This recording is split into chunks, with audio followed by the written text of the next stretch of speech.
Forever.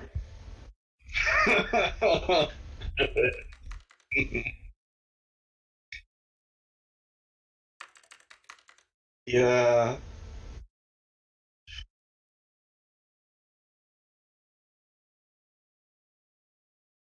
Oh no. I am not your evil nemesis. Um, it's always wonderful to run into you in all the same circles. It's great.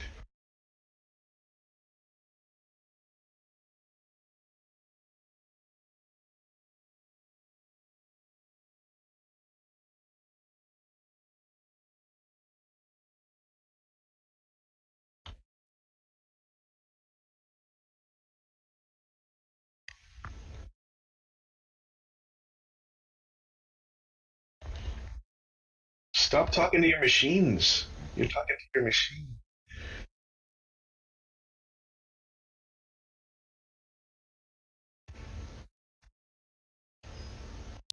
Cool.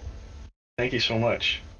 Um, yeah, somebody commented on my wing. Who commented on my wings? Oh, Oro. Hi, Oro. Great to see you. Um, yeah, I've been updating my avatar. I have a. I think I can do something more interesting when I'm sitting. I think I can have my wings like go up like this. Look at that. Isn't that wild? They're mesh. They're bento. So that means they're rigged, connected to my skeleton. So when I fly, it works perfectly. Um, but I remember when everyone had wings. How many old bees here remember when everyone had wings in Second Life? Remember that? Like everyone had wings. And what was it? There was like a company. Was it something Squirrel Company? Something Squirrel? Material Squirrel. I think that was it, right? They had all of the amazing wings. Yeah, they used to be really more popular. I wonder what happened. That's fine, Shaylin. That's fine. You don't want to conform. Be different. But the chickens didn't have wings. Yeah, yeah. But it's interesting because it's what I wanted to do today was just sort of tell the sort of story of what um, what's happened. What's Billions of Us still. We have not officially launched anything, although we do have a public website. We have a Facebook group and all that good stuff. But what we're the story of what came to be with Billions of Us, which is really the story about the evolution of Second Life and the changes that we're all dealing with here today. So, um, and I apologize for making and typing what I say because it's totally unscripted. When I Sorry, I can't. I am what I am. I will try to talk not so fast. Um, but anyway, I think I know. I know many of you, not all of you. There are a bunch of you who were not on my friends list. I am a serial friender in Second Life, so every time I see somebody who's not a friend, I'm adding you as a friend. If we're at an event together that is interested spoken with you personally, I will add you as a friend. And if you don't want to accept, I won't be offended, and I also will not spam you. But I that's sort of at the where I wanted to start with my talk today was just and also just ran a quick time check. How long do I have? 10 hours. I can talk for all day. Do I have till 9:50? Okay. Okay. Perfect. Perfect. That's a good time. That's perfect. Ish. Okay. Awesome. Thank you. Um, but for me, what's always driven my involvement in virtual worlds has been the people. the and the technology. I've talked a lot in the past about emotional bandwidth in environments and how um, perceptually immersive virtual worlds, 3D multi-user environments are tickle our brain in an amazing way and make us feel like we're truly with each other because we have a sense of space and place and pieces. But if I had to pick the one word out of all of that that's the most important, it's the people, and it's the connections, the social ties between the people that are the most important. And that's why I friend everyone, because I love the idea of people just maintaining ties over time, right? Um, and I think all of you here can attest as this is a Second Life audience, you can attest to the fact that I guarantee you, all of you, you've been making connections the past couple months as more people have been coming into Second Life. You've been reinvigorating connections with people because you've seen on your list, oh, so and so is online. Holy cow, I haven't seen them in 10 years, right? Type in text chat if you've had that experience, because I don't want to be putting words in your mouths. But if you've had, people pop up on your, oh, so and so's online. Oh my goodness, I have not seen you in forever. Yeah, yeah, maybe not 10 years, but I'm really old. Yeah, so good. So I'm not. Did see people like me, Buffy. Yeah, exactly. Um, so that is so magical to me because people connecting, part of the magic of people connecting is people reconnecting, right? It's because we all take different, no pun intended, paths through life, and sometimes those paths diverge.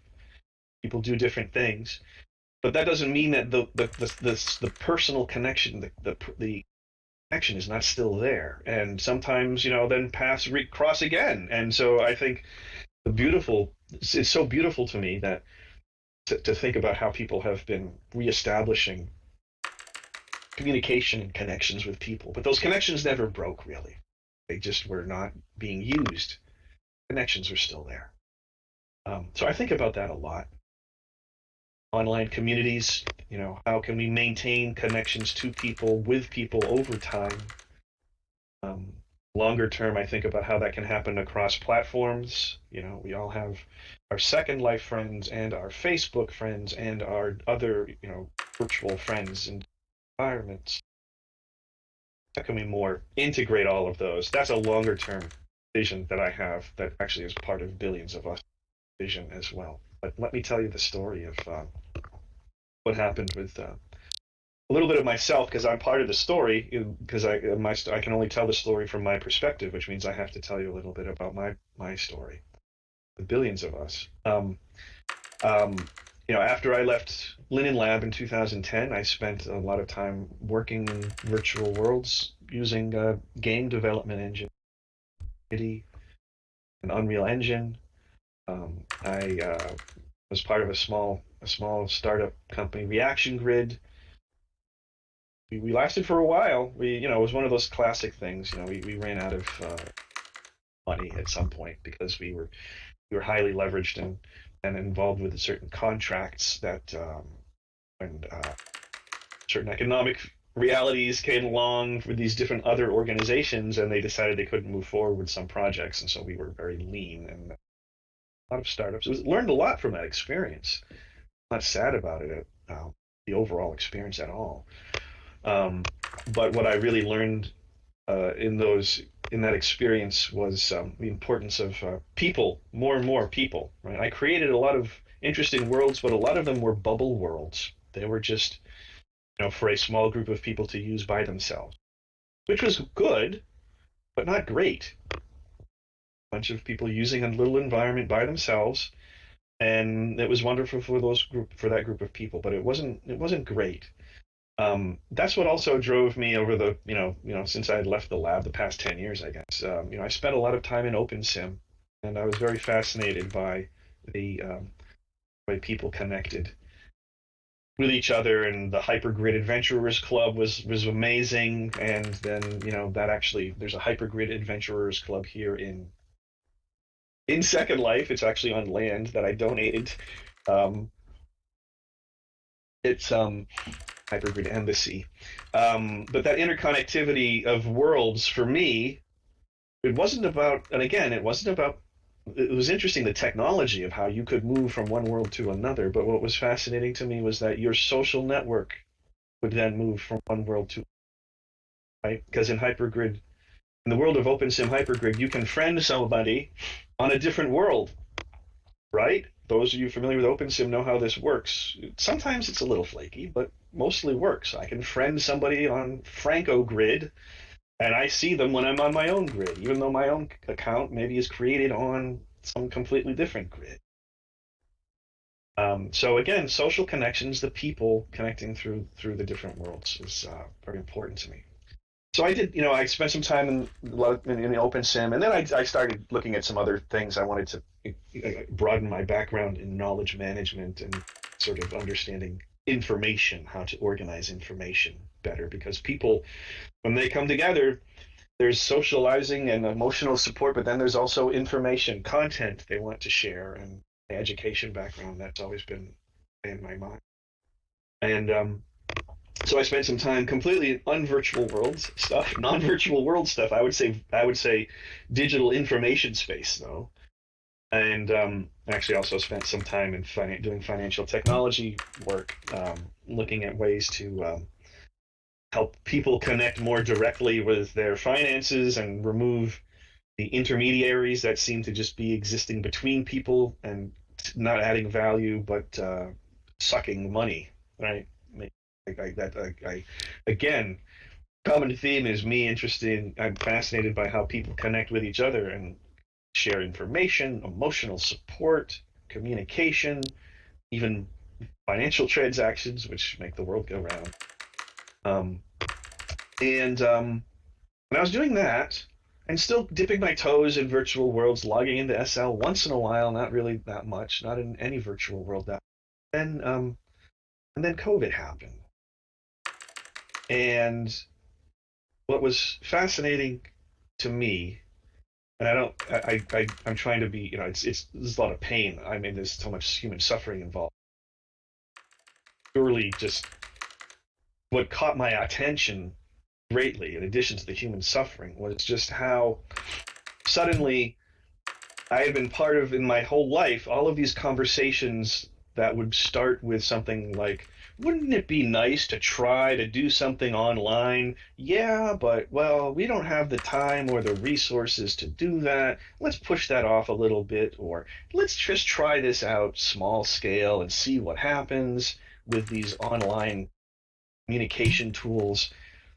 Those are the what rings in my ears, has ringed in my ears for decades. The conversations with companies and organizations, in particular, businesses, organizations, schools. Yeah, that's kind of interesting. We'll try it out. Oh well, no, maybe we'll try it out this year.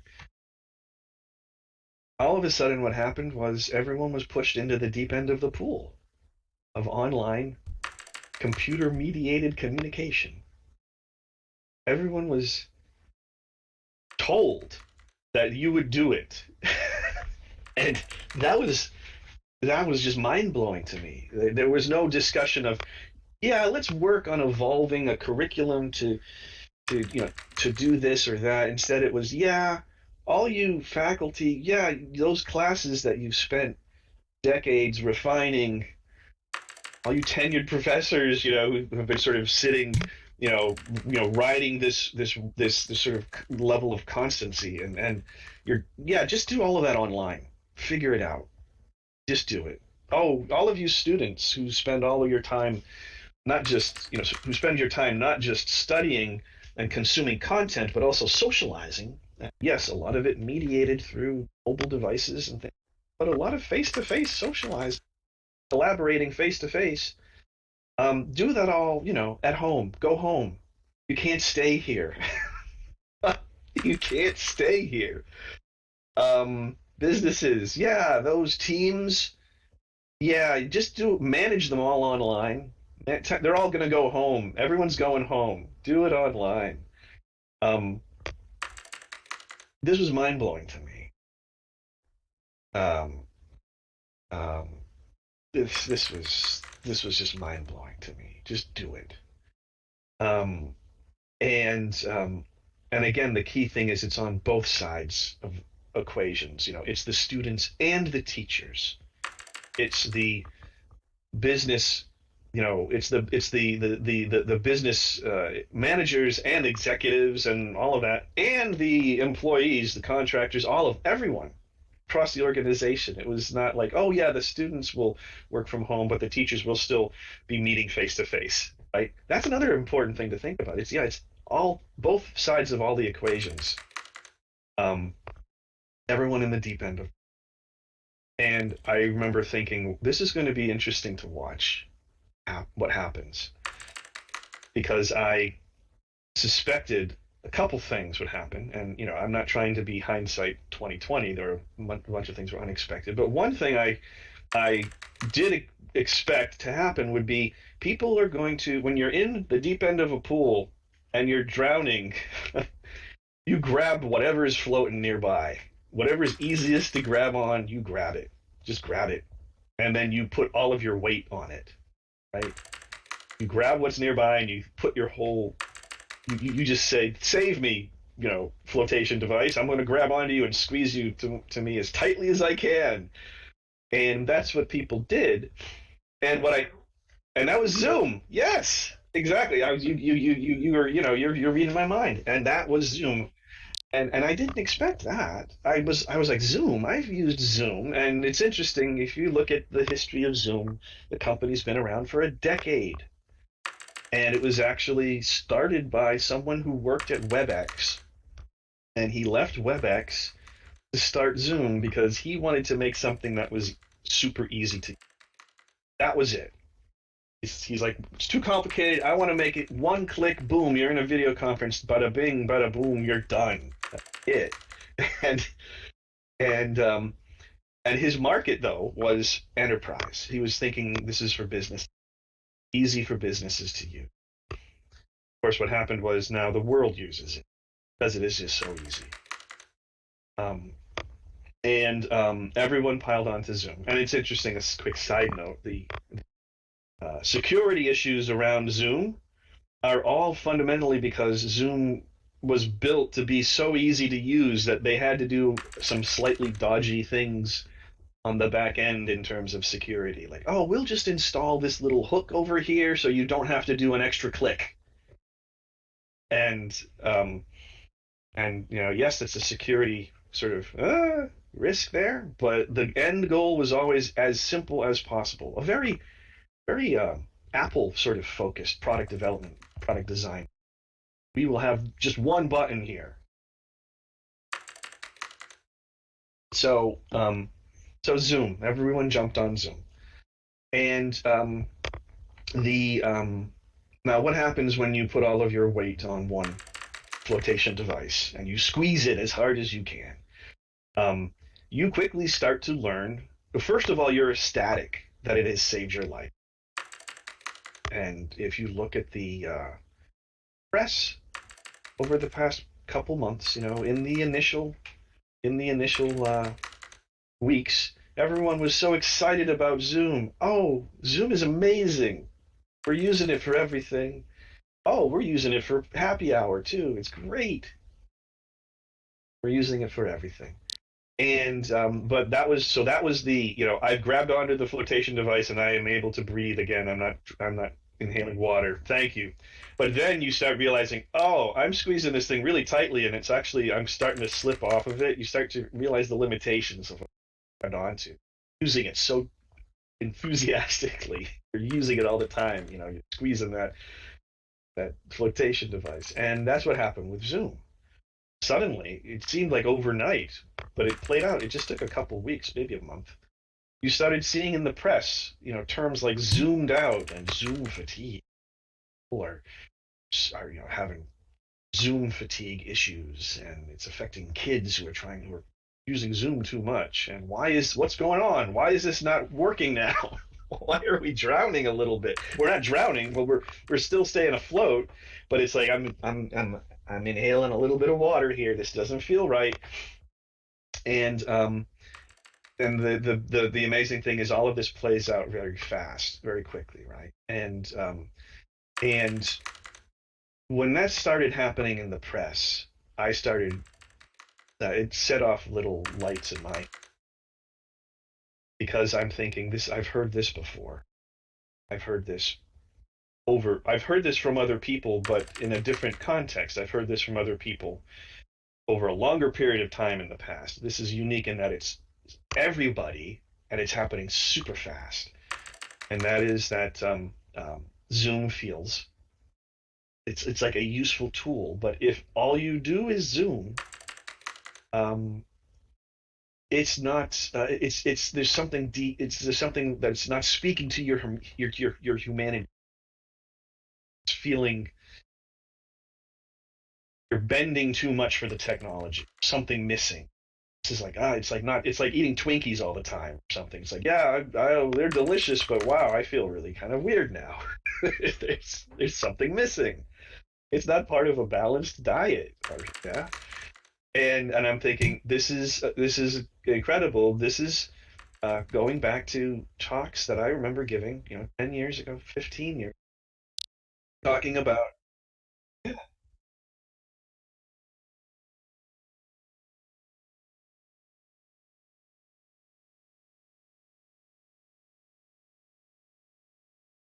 yeah, exactly, exactly. And please keep jumping in like that, Rhiannon, because that's I love that. I don't want to just soliloquy up here. Um, but yeah, it's we are bound by our biology in certain fundamental ways, and we don't.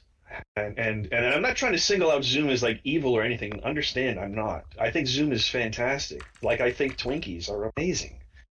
But you need some balance. You need more a balance. And um, now I'm craving Twinkies. Okay. Um,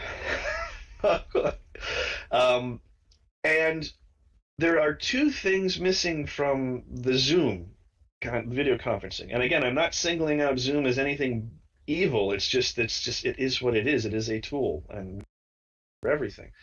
And it's two things that are missing. One, you all understand this. I'm preaching to the choir. The lack of a sense of place. Zoom is not happening in a place. It is happening on a screen with a bunch of heads looking at you.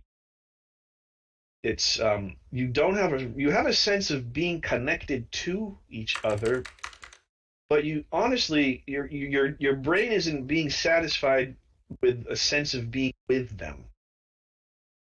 It feels like they're talking to you through tunnels. It even looks like a beehive if it's not hexagonal, square. It looks like a beehive, doesn't it? Everyone's in their little beehive cute thing, looking out at you like bees in a beehive.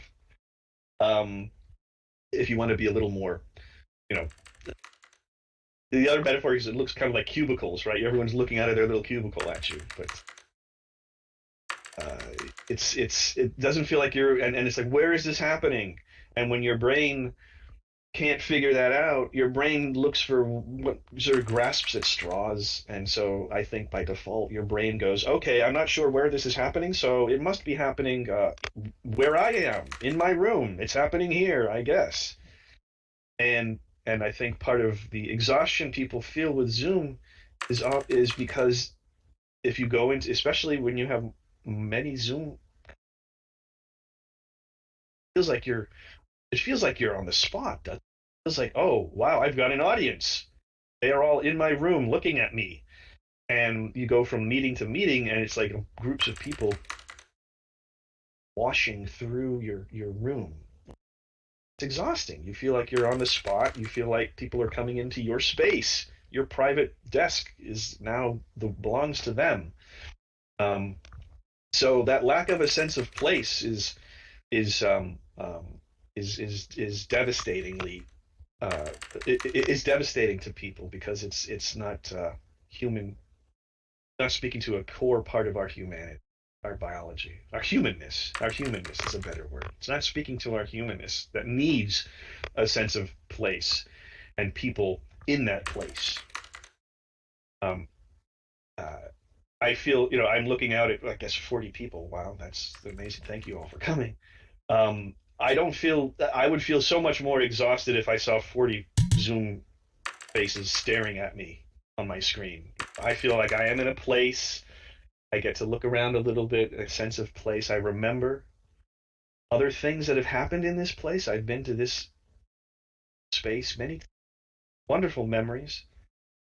Don't have that with Zoom. I feel much more relaxed talking in front of 40 avatars than I do in front of 40 Zoom participants. I think everyone here would exactly the same way. I guarantee you would feel the same way. You feel it feels more human, right? Um, that sense of place. That is one key thing. The other thing, and I've talked about that in the past. The other thing I've talked about a little bit in the past, but this is even more important now, I think. And yeah, the memories, forming memories is key. You form memories better when you have a sense of place, right? But and these are things I've talked about a lot in the. What I've talked about a little in the past is, but not as much, but is even more important now, is an interesting effect that I've noticed from people who are doing everything online now. They're working from home. They're communicating with friends and family and coworkers and managing people all online. And it started when I was talking with somebody who had never worked from home before. I said, "So how's it going? What's it? What did you think it was going to be like, and how is it different from that?"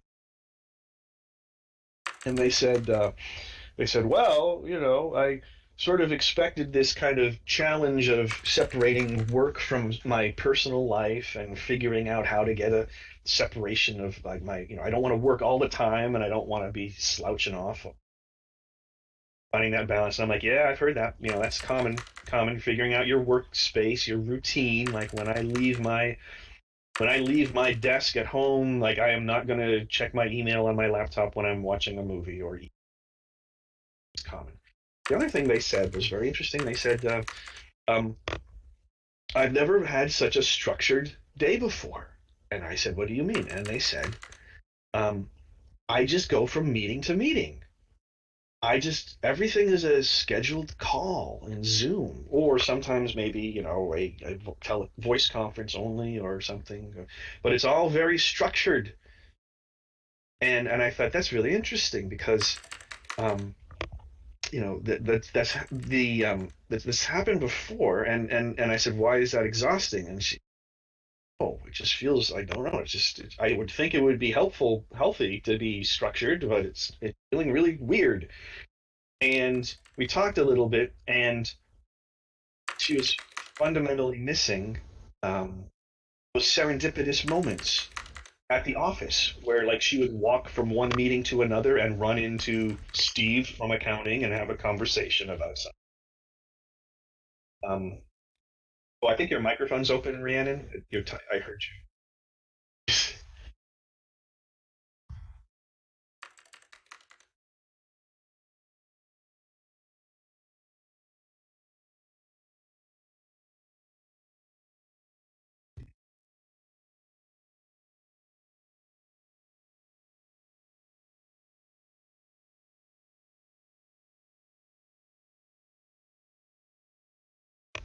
Yeah, yeah, yeah. So, um, everything is transactional, right? It's like people have started, and Zoom makes it very easy to schedule Zoom meetings and integrate with your calendar and automatically create a Zoom room for this. But interstitial moments, those interstitial moments of serendipity between structure were gone. The walking from one place to another and having a conversation in the break room gone. Going to the bathroom and meeting a coworker, in the lunchroom or something gone. All of that uh, serendipity, all of that. Some architects call it the chemistry of the unexpected. We like the unexpected has been removed. Um, so those are the two things that really just sort of highlighted in my mind. The traditional, yeah, there's a lack of a sense of place, but also at the high level, this sheltered from surprise, sheltered from serendipity, um, and I just thought that was fascinating. So um, anyway, so at this point, I'm starting to log in more. This is virtual. This is what virtual worlds were built for. This is what these environments. And I started talking with Ruben and some other folks, and Ruben was started. He said, "Hey, yeah. Um, so this is basically the what the what we realized, and by we I mean like Ruben, myself, and everyone else on the core team of billions of us, is that there is a sense of urgency like never before, and that sense of urgency is, yes, it's being driven by business needs, and businesses need to work efficiently and through this crisis, and employees need to be healthy, but most of all, it's a crisis of suffering as they are not using tools that speak to their humanity, and they are missing a sense of place and a sense of serendipity. And that suffering is happening right now, right here, right now. Um, and what can we do to solve that, fix that? What can we do to fix that? And the what we realized was that there was an up, and we were thinking about this organizationally, right? There's a lot of suffering individuals, and we were thinking, well, what the stuff? There's a lot of there's a lot of organizational disruption right now. That's at the core of all of this. Like, there's personal suffering, but a lot of it is caused by what? By people being unemployed, by people not being able to work well with each other. Any kind of organization, people, healthcare, education, all these organizations can work together as teams, organizations, right?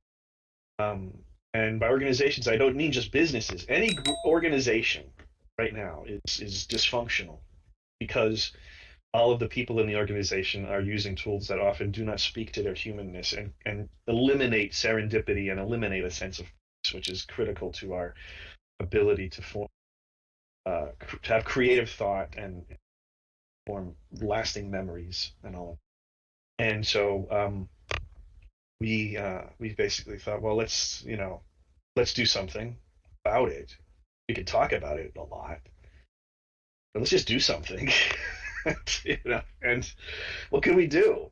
Um, a quick aside, there's an interesting like a Buddhist story. The three people walking in the woods. They come across a deer that has an arrow in its chest. The deer is alive, but it's lying on the ground, bleeding with an arrow in its chest. And there's three philosophically minded folks, and one of them starts talking about, this is amazing, the circle of life. We're seeing, birth and death and rebirth, and the deer's bones will, here when it dies, will help the forest flourish. And then someone else started talking about, the other person talks about the philosophy behind, self, and is the deer any less of a creature that deserves life than the human who shot it? And should we, should every living creature have the same level of importance and right to live? And the Buddhist goes, that's really interesting. I'm going to go take that arrow out right now. I'm going to go over there and take the arrow out of the deer, and then we can talk about this other stuff. Um, that's my person. So personally, that's what resonated in my head when we were talking about what Billions of Us does, because I said, I said, we're going to take the arrow out of the deer. That's what we got to do.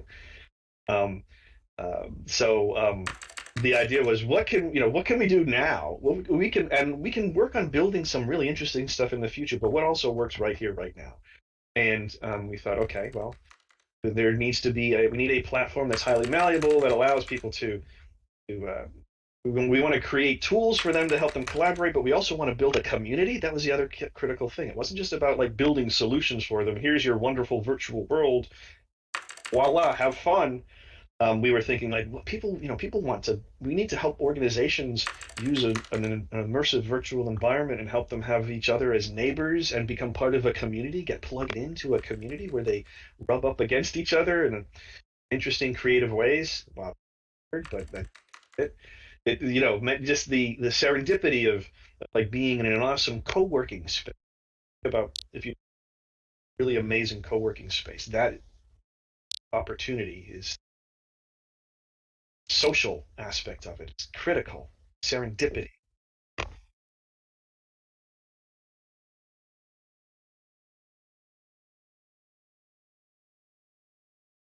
Exactly. hmm Again, I know I'm preaching to the choir, but the goal for my talk is just to help you understand where we're coming from. Um, but yeah, so we need to do all this, and the deer's got the arrow in its chest. What? So what do we do now? What can we do now, right? And we realized, well, holy cow, that Second Life is that place to do it now. And so we basically have been spinning up resources, and we're working with right now about 40 different organizations. We're setting up, large tracts of land, with spaces for people to come in. But we're thinking of it as like a sort of like the future of co-working, right?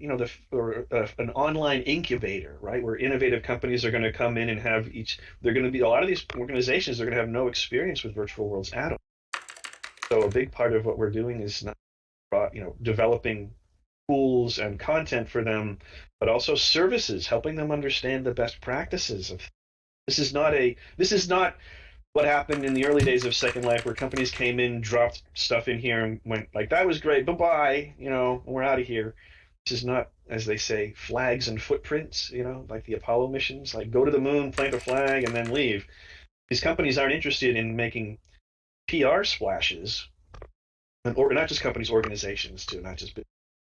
They're not interested in doing this as part of a PR splash, which is what drove, frankly, a lot of the initial, organizations pouring into Second Life in the early days and heydays of two. These are organizations who are feeling pain because the people in the organizations are suffering because they're not using tools that speak to their humanness. They are living transactional online lives without a sense of place, and they are being sheltered from surprise and interactions with other people. So, our goal is to help restore this sense of culture and place to these organizations who are using remote collaboration tools that are actively removing it and causing a lot of dysfunction, personal pain and suffering, which then translates into failing, not being able to innovate, not being able to. So we use a lot of terms when we talk with organizations like emotional bandwidth and cultivating empathy and encouraging serendipity and building a community. You're not just coming on board with us, working with you as to build a space and leave you at it and let go of you. We're about integrating you into a community initially of the other people we're bringing in, but then ultimately into a larger community of people in Second Life. And that's really and that's what has been and is continuing to drive us, right? And we think that this is part of an ecosystem that already exists here in Second Life. There are many people who work with organizations that they are part of and helping them come into Second Life, and we want to be part of. We want to help bring the people we're bringing in to be part of that bigger picture. So do over time, like, hey, yeah, we're going to announce to our the people we're working with as clients, because we're a business, right? We're trying to figure out how to make this sustainable, right? So that's part of, you have to build a business around that, otherwise it's hard to keep it moving and forward and growing. um, but we want to bring these people, introduce them initially to our community, and then expose them to the wider community of people here, expose them to the nonprofit commons, expose them to the world's best practices in education, all the other educators doing amazing things, expose them to other businesses using this environment in different ways, other organizations, healthcare organizations, mental health in particular. A lot of challenges for mental health organizations right now. Of group sessions doing group sessions and things like working with clients and patients and so forth online is using Zoom a bit of a challenge. Um, and I think our vision also, though, because people say, okay, so you're just doing something in Second Life, and I say, no, we are doing this in Second Life because we think this is a wonderful platform to scale over time, and this isn't just a temporary thing. Believe this is a great starting point, the best place to start and to maintain a core presence. But we also are thinking of down the line, we have a lot of expertise on our team with other mediums, other virtual worlds, things like VR-based headsets, right? Which, you asked me a year ago, I would have said, yeah, that space is a little dried up. I was even slightly. I haven't used my Oculus Rift in a while, even though I was a Kickstarter backer, or one of the first Kickstarter backers for the Oculus. Start the whole ball rolling. Back when Palmer Luckey was not as crazy as he is now. He's doing weird stuff now, border walls and drones. Um, um, but now it's interesting. You look at things like the Oculus Quest. Amazing. The Oculus Quest is the iPhone of the VR space, I believe. There are amazing things happening with the Quest. The fact that you don't need to hold things in your hands to track your hands. The Quest just sees your hands and your fingers, and it's completely portable. You just put this thing on your head with no wires, no computer. All you need is Wi-Fi, and it's amazing. But anyway, so I think that we can leverage those tools down the line. We can look at how we could leverage other platforms. How could we help people, organizations? How could billions of us help organizations leverage existing platforms like Verbella, VR Chat, AltSpace VR, SignSpace, all that stuff? How could we maybe even help develop customized environments based on the needs, something very customized? But at the core of it, in my mind, moving forward is like what I started with this talk is that it is about the people. So whatever we're building moving forward will be part of we're going to focus on how we can build connections between these different platforms that we help clients. I know there are tons of challenges, but that is something that drives me when I think about what's on the further horizon. It's this sense of your identity existing across platforms, the idea of friends that you make and connections that you establish in one world will translate into connections in a new world. And by world I mean perceptually immersive spaces, because that's what billions of us, what we're all about, are these environments that look like the real world, full of people that are immersive, that are human, speak to our humanity. And that's really the metaverse. Yes, the metaverse, right? But we're not talking about building all the platforms necessarily. It's kind of, it's kind of like, it's like that the largest ride-sharing company in the world doesn't own any cars, and the largest room rental organization doesn't own any real estate. You talk about Uber, you talk about Airbnb, and so it's like maybe billions of us, company build the metaverse doesn't really own any platforms. We're not building necessarily custom platforms. We're leveraging what's out there and building what helps connect your. But that's the other two philosophers talking about the future. Like right now, the deer has the arrow in its chest, and we are hyper focused on the future as well as the present, though. And what we see right now is an opportunity right here, right now, bringing in organizations in Second Life as the base of operations at this point, the base of operations for them to be exposed to a more human-centric way of collaborating and a more connected, a more serendipitous connection opportunity between. So we may build custom platforms in the future, but that's not the goal. The goal isn't to. The goal is to leverage what is out there and to fill in the gaps with custom platforms where it may where the need may arise. But again, the way I see it is just like we have all these wonderful made by all different companies. We want to help people leverage all of them and help them be consistent across them eventually. That's the horizon. Where we are right here, right now. We're in Second Life. Yay! We're we're here. We're here all the time. It's awesome. So many advances in Second Life. It's amazing. You know, we tell people about Second Life and they go, "Wasn't that didn't that just kind of fade away?" It's like, well, actually, no, actually, it didn't fade away at all. There's a lot of advances that have happened. There's a lot of, support for mesh is huge for content creation. I think in terms of expanding Second Life beyond just what happens in world here, the recent support for live streaming, amazing. That's going to open up a whole new area of for bringing live content into. How many people here went to the Shivering Truth demo of that content?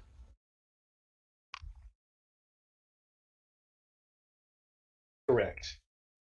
Yeah, yeah, but it's going to be built in. So I mean, I think there's amazing stuff.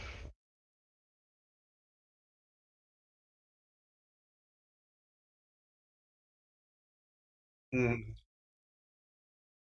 yeah, yeah, yeah, yeah. Exactly. Um, but I just want to open it up for questions. Someone who raised your Baragon Betts raised their hand. I don't know, or I don't know how you usually triage questions, Rhiannon. Whatever.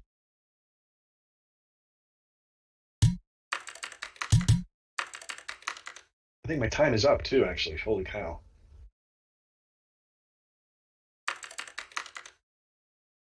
Well, I mean, I would say right now we're focusing on Second Life right now. This is it. We want to get people. We have an initial group of of folks that we're working with. The initial crew of pioneers in our because we're not just giving tools and content. We're creating a society with them, right? We're helping them become part of an online community, and part of that is we want to make sure that is solid. So I mean, I can't speak to anything beyond Second Life at this point in the near term, but that's down the line. Obviously, we'll be thinking beyond, not beyond, but in addition to Second. When and how can many of us here also focus on building, supporting the online community, help out, be part of this? I would say once we officially quote unquote officially launch quote unquote right and we haven't officially launched anything yet. We're in the middle of really by launching I mean having a revamped website. Most of what's happened so far with us has been a Facebook group, which I would encourage folks to join, to ask to join. I think it's we just didn't leave it open initially, but you can, if you want to be part of the Facebook group. Um, let me find the link here. Second. I'd say initially just be part of the conversation in our Facebook group, and then that's where we'll be letting people. That's where the most activity has been happening. Because initially this just started as, it started also just as like an idea in Ruben's eyes, in mind, and then Ruben is an amazing connector of people. Right? He's just amazing at helping bring people together. But here's the Facebook group. Val, that's a wonderful research, not research, a wonderful resource. That spreadsheet that the CVL has done for virtual spaces. There's the link to the Facebook group. Um, Discord server, yeah, I know. Discord is the cool where the cool kids hang out. But the main place, if I had to tell you where to, if you want to sort of start under, hearing about what we're doing, is join that Facebook group that I just pasted in. Yes, I'm doing office hours again. How wild is that? The wonderful Science Circle folks said, "Hey, do you want to do office hours in our space?" And I can't even remember how it started, but basically, I do office hours in Second Life every Wednesday. I couldn't do it. I couldn't do it this week. I had a conflict. I apologized, but let me find the. I have a little there's a website that I have. It's simple. It's just a private little personal web server I use for goofy projects of mine. But there's the link for my office hours, the information. I link to the it's 10 a.m. Pacific or Second Life time on Wednesdays. I'm thinking of moving it because it conflicts with Drax's book club. So yeah. Oh, that's the Avacon Discord server. That's pretty cool. I like that one. Um, but yeah, right now because we just kind of have to maintain focus on one place or another, and right now most of the stuff that like Ruben will post too is in the Facebook group for the Billions of Us Facebook group. Um, any other uh, question? Oh, I'm changing. Yeah, I'm going to change it to noon. I wanted to change it to noon. Oh no, man, is Drax changing it to noon?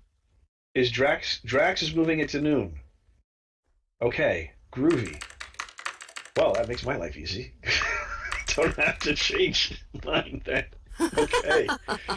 All right. I'm happy to be lazy and not have to do anything. Um, um, uh, yeah. It's been so delightful I mean, yes, I haven't been in Second Life much, and but it's been so delightful to be back here, and I've had a lot of really good conversations with Ebby, and I never really talked to him as deeply as I have now, and he's because he came on board long after I had left, and I never really had any opportunity to really talk to him. And I have to say, I just think I think his perspective on what's going on with Second Life and the future all is wonderful. I am a fan now because but I never really knew him before and I couldn't form an opinion. And I think a few of the things that he's working on is spot on. Like the big migration to the cloud is so important and it is so unsexy, right? It's not like, oh, that's cool, man. Moving to the cloud. It's like, well, who cares? Um, we all should care deeply because I was at the lab when we basically built our own sort of Stone Age version of cloud computing, which is what Second Life runs on to this day. Second Life was doing cloud before there was cloud. Not fully doing cloud, but an approximation of it. Um, moving to AWS to Amazon services for hosting will give so much additional power and flexibility to how things can scale here. And I think in the future, imagine new offerings. Oh, you're having an event. Would you like to add another CPU to the fire? To speed things up? Sure, you can do that on the fly. We don't even have to reboot your machine. And it's I think there's going to be some amazing affordances and stability and being able to host things in a way that reduces latency and up and downtime. It's just wonderful what's going on with AWS and things like the live media streaming is huge. As he asked at one point, I think he was at one of my office hours. He said like, what are some of the features? He came to one of my office hours and he asked like, what are some of the features you think are really important? And I said, streaming, live video, YouTube Live. And he said, "Funny you should say that. We were in beta testing this, and this is then so then and then a few weeks later, there's the Shivering Truth media event showing the so that was very wonderful to see that you're actually then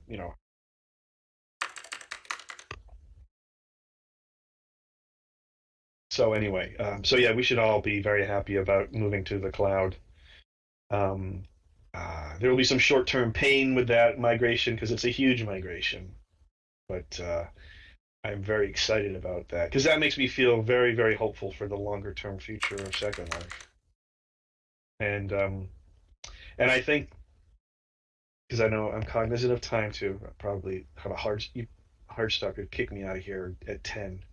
Um, but I think if I had to leave something to everyone, if plant something in your heads that's in my head too, is just that there are just in general a lot of people coming into Second Life right now because yes, they're interested in exploring things, but also because there's just a lot of suffering happening right now. People, and by suffering, I mean yes, things like being separated from loved ones, but also just people who are suffering because they are forced into other tools that don't speak to their human. And they're coming in here, and I think we all should be hypersensitive ambassadors to help newbies coming in, you know. And if you see a newbie with a box on their head on your land, dancing, you know, to no music, um, be extra sensitive. I would encourage people to be extra sensitive to them, and because they are many people here I think are coming here as newbies and as oldies. They're coming back because they feel a sense of loss, and they need to be in a place where they feel that speaks to their humanity. Um, I'll leave you with another. I just thought of this. There's another saying. It's a Buddhist saying where the student asks the master, "I am discouraged. I am discouraged. What should I do?" And the master replies, "Encourage others," and that helps everyone. So I know everyone here is dealing with a lot. I encourage you to better, if you are feeling discouraged, to encourage others, especially people coming in here, whether they be newbies right off the boat or oldies who have been away for a while. That's that's that's it.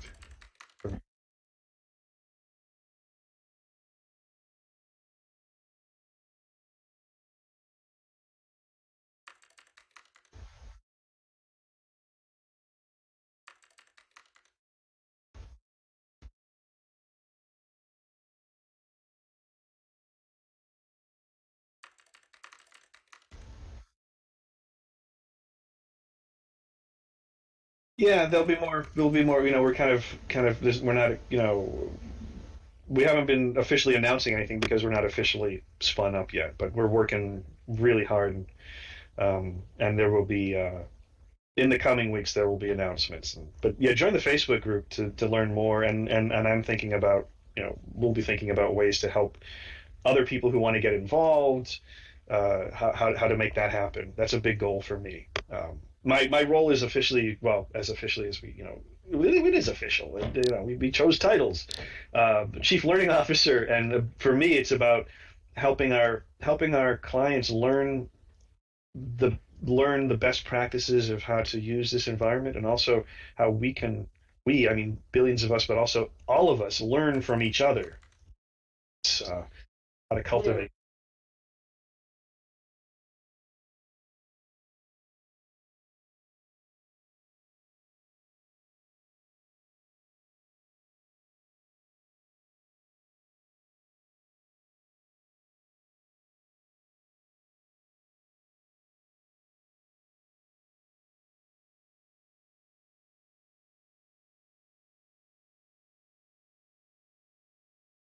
Yeah, yeah, yeah. Yeah, exactly.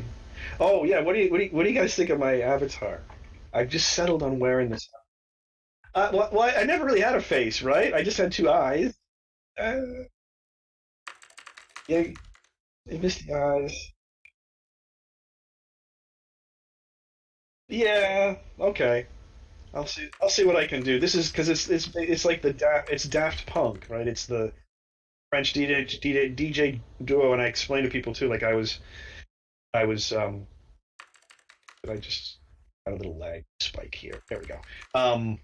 Um. I was, I'm always about like everyone who knows me knows like, oh, there's Path. Give him a minute, he'll change into a different avatar at some point. He'll start going blah blah blah, contextually relevant avatar, blah blah. We're gonna go to the beach. He's gonna turn into a shark. Big surprise. That's what he does. At a tree, yeah, I could turn into a tree. And I was a sunflower in the forest, um, and I was meeting with a music producer from France, and I was like, I'm gonna dress up as Daft Punk because they're French. and let's see if he recognizes him. And I showed up for the meeting, and he just went nuts. He's like, "Oh my God, it's Daft Punk," and he actually knew them in real life. And I was so jealous. I'm like, you know, he said that's so and so. I'm like, I don't know his real life name. I didn't know that, you know. But anyway, so I just liked it. It was just kind of uh, but it's stuck. But I'm stuck. I'm still wearing it, so I'm like the TARDIS. I'm like the TARDIS. Like I'm still a police box, but I'm not in London anymore. What the hell? I should. I maybe. I need. I'll see what I can do about the. Maybe, yeah, I'm a malfunctioning TARDIS. I just kind of stuck with this. It's relevant anymore.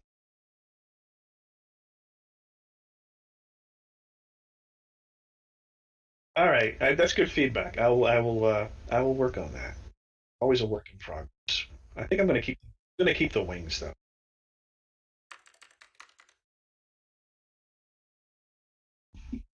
Thank you. Thank you.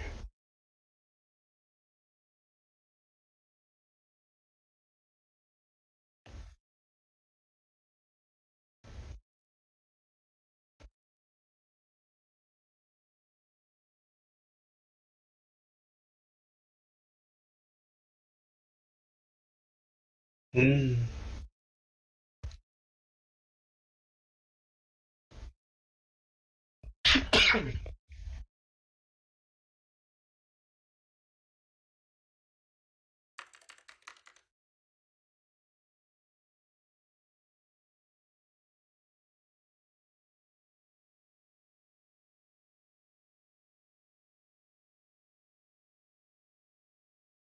Cool.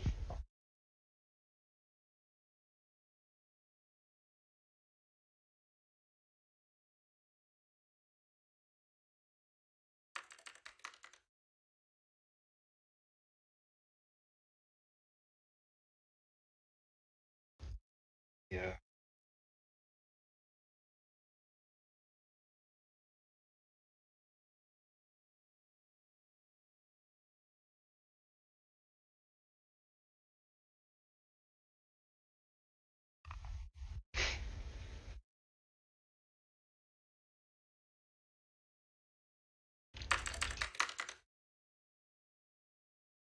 Yeah. Absolutely.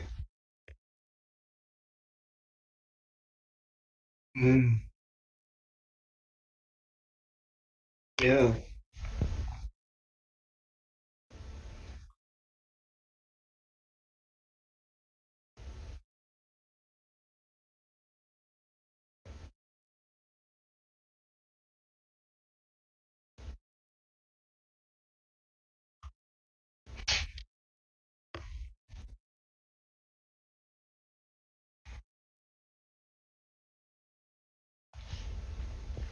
Yeah. Yeah.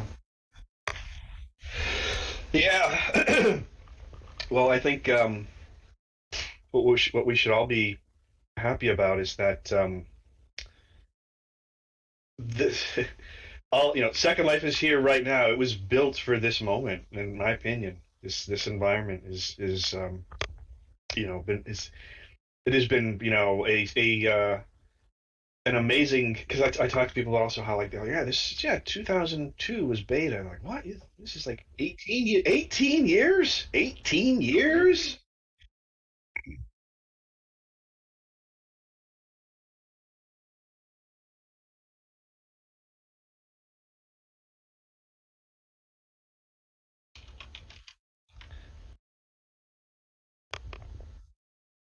Nice.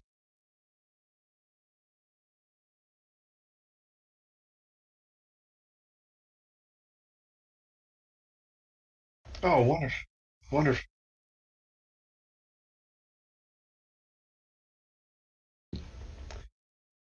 Oh, that's wonderful. Yeah.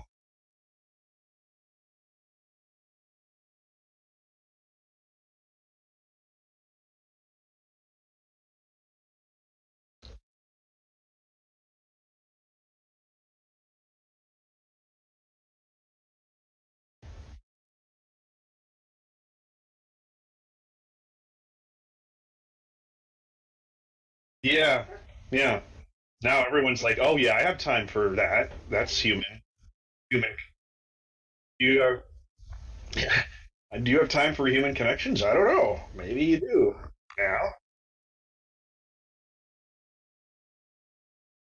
Yeah. Like be with somebody in a space that's delightful, that doesn't look like a, boring conference room. Holy cow. Um, that's wonderful that you're doing the historic preservation stuff. Yeah, the other, I'll put this in nearby chat. Just if people are like, well, that's my permanent house in Second Life. I've had that. It's in Sistiana, the city sims that Glenn and Lab built. The first. Yeah, yeah. So I still have my place there. It was when I started, and I have permanent land because I was in beta, right? So I don't pay tier. I have that land until well, even after I die, I guess it'll still be there. It'll just be finders, I guess.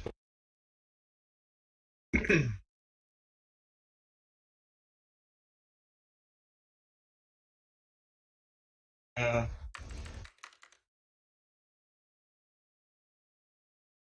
yeah. Well, I go to my place every once in a while. I check on. I have like a little garden and a rabbit, and I think I have a dog that wanders around. I have to go and check on him every once in a while. That landmark is my home, Beth. My personal space. I've had that forever. Okay, when I first got that space, I got it when the city regions were created, and so I've had it for I don't know how long, but it's when they first created those city regions. So probably like 2004, maybe 2003, 2004.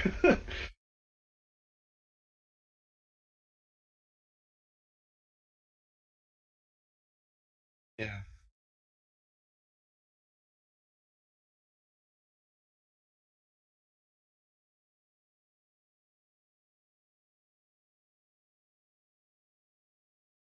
Yeah, yeah, yeah, yeah.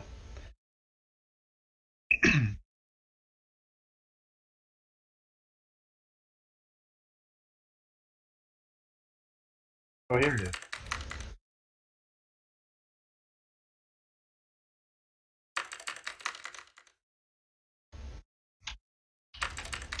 Yeah, yeah, it's double prims. I just found the link in the fandom website. It's 2004. Nova Albion was the name of all those regions. But just to give you a sense of like how I know I'm going a little bit over, but I tell they're like, what the first thing I did when I got that land, I built a club, and it was like cool industrial music because I had a friend who was running a shoutcast server who was a great DJ. I'm like, I'm gonna set up a club.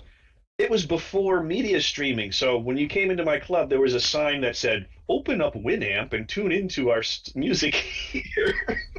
So it was, remember? Yeah, yeah, but it's like I can't believe I remember like having a club with live DJing before that was even supported in second. Larry.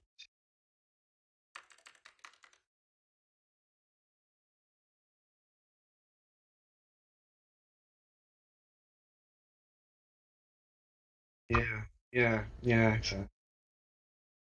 Cool.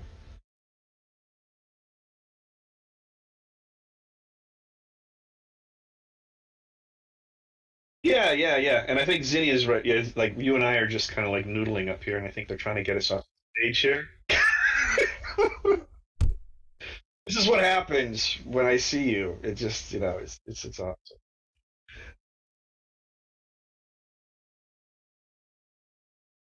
Yeah, I have to head out and get some food, but thank you all for coming, and thank you for inviting me. Uh, this was wonderful.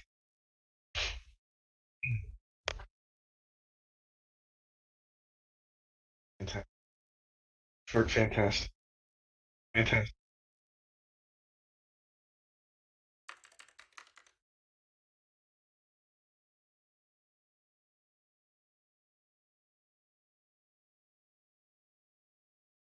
Cool. Cool. Thank you. All right, everybody. Thank you. You too. Take care, everybody. Bye.